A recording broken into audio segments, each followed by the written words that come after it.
du Québec, DGEQ, Jean-François Blanchet, annonce son intention de retirer son autorisation à l'Union nationale en raison de plusieurs irrégularités relatives à son financement. Mais la formation politique de Maurice Duplessis, ressuscitée par d'anciens dirigeants en 2020, promet de se battre jusqu'au bout. La nouvelle est tombée au terme d'une enquête qui aura duré près d'1 an et dont les contours avaient été révélés par Radio-Canada en juin 2025.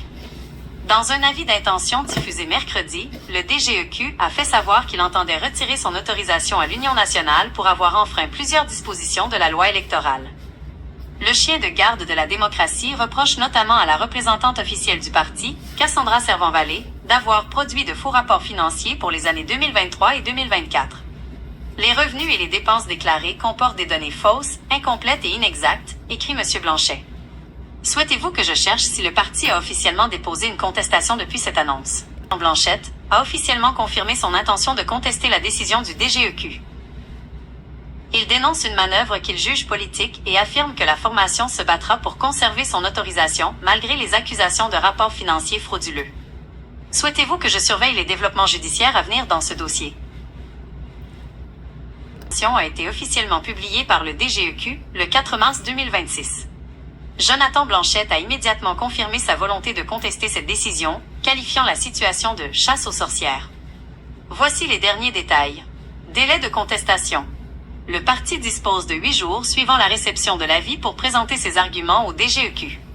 Conséquences immédiates. Tant que le retrait n'est pas finalisé, le parti reste autorisé, mais il ne peut plus recevoir de contributions ni de fonds publics si la décision est maintenue.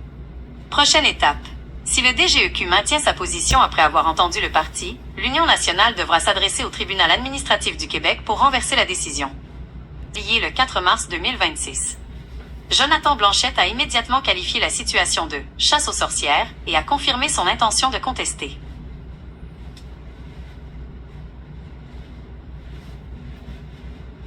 Information. Délai. Le parti avait 8 jours après le 4 mars pour présenter ses observations au DGEQ. Statut actuel. L'affiche officielle du parti a été mise à jour le 23 mars 2026. L'Union nationale y apparaît toujours comme un parti autorisé, ce qui indique que le retrait n'est pas encore définitif. Finances. Le parti a déjà dû rembourser 881 $ en contributions non conformes réclamées en 2025. Souhaitez-vous tribunal administratif du Québec, TAQ. Le dossier en est toujours à l'étape administrative. Dernière mise à jour. L'affiche officielle du parti au 23 mars 2026 confirme qu'il est toujours autorisé. Processus. Jonathan Blanchette a contesté l'avis du 4 mars. Le DGEQ doit maintenant analyser ses arguments avant de rendre une décision finale. Recours au TAQ. Ce n'est qu'après une décision de maintien du retrait par le DGEQ que le parti pourra officiellement porter la cause devant le tribunal. Dépend de la capacité du parti à prouver l'exactitude de sa comptabilité. Pourquoi il conteste? Dénonciation politique. Jonathan Blanchette qualifie la démarche du DGEQ de « chasse aux sorcières » et de « manœuvre partisane ». Droit à la défense. La loi électorale permet à tout parti de présenter ses observations avant qu'une décision finale ne soit prise. Pourquoi le DGEQ agit? Présomption de fraude. L'enquête conclut à la production de faux rapports financiers en 2023 et 2024. Intégrité publique. Le DGEQ soutient que maintenir l'autorisation d'un parti aux données fausses et inexactes est contraire à l'intérêt public, car cela donne accès à du financement public. En résumé, si les irrégularités sont purement administratives, il pourrait gagner. Si elles sont délibérées, ses chances de succès devant le tribunal administratif sont minces. Souhaitez-vous que je cherche les arguments techniques précis que le parti a déposés pour sa défense? Elle a publié un communiqué de presse le 20 mars 2026 détaillant ses arguments pour contester la démarche du DGEQ. Le parti ne se contente pas de nier les faits, il attaque directement le cadre législatif qu'il juge intouchable et antidémocratique. Voici les principaux arguments techniques invoqués par le parti. Obstacle au contrôle judiciaire. Art. 573. Le parti soutient que la loi empêche toute contestation judiciaire, injonction ou mandamus, avant que la décision de retrait ne soit officiellement rendue, forçant le parti à subir la décision d'abord. Immunité démesurée. Art. 572.2. L'Union nationale dénonce l'immunité personnelle du DGEQ et de ses employés, ce qui rend les poursuites après coup extrêmement difficiles. Rapports incontestables. Art.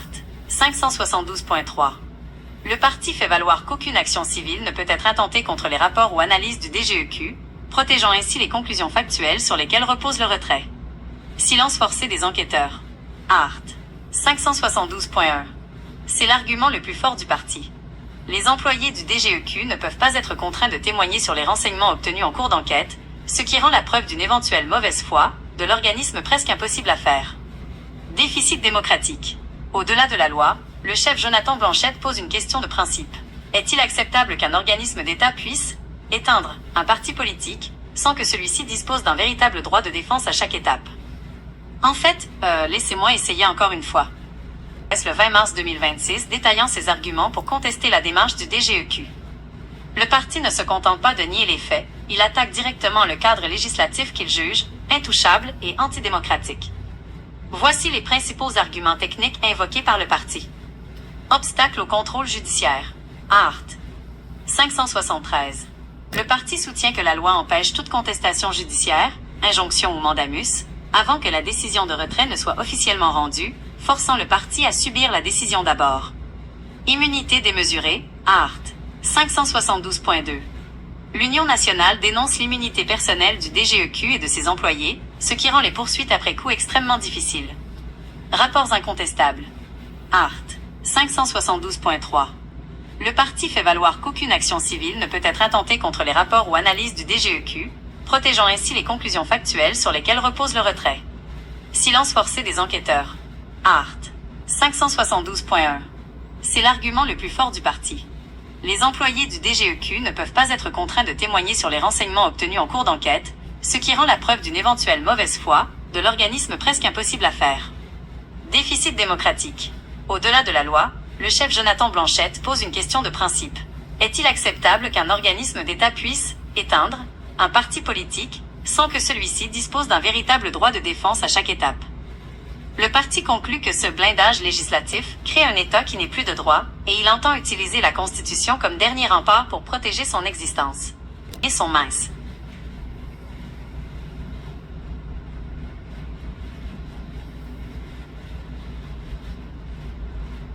Le DGEQ dispose de preuves de fraude financière, un motif grave et factuel qui mène presque toujours à un retrait définitif de l'autorisation.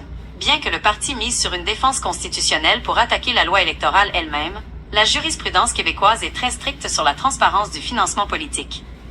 Souhaitez-vous que je résume les étapes exactes d'une possible audience devant le Tribunal administratif du Québec? Tribunal administratif du Québec, TAQ. Dépôt du recours. Le parti doit déposer une requête officielle dans les 30 jours suivant la décision finale du DGEQ. Audition des preuves. Le DGEQ présentera les preuves de faux rapports financiers, tandis que Jonathan Blanchette devra démontrer l'exactitude de sa comptabilité ou contester la constitutionnalité de la loi. Décision.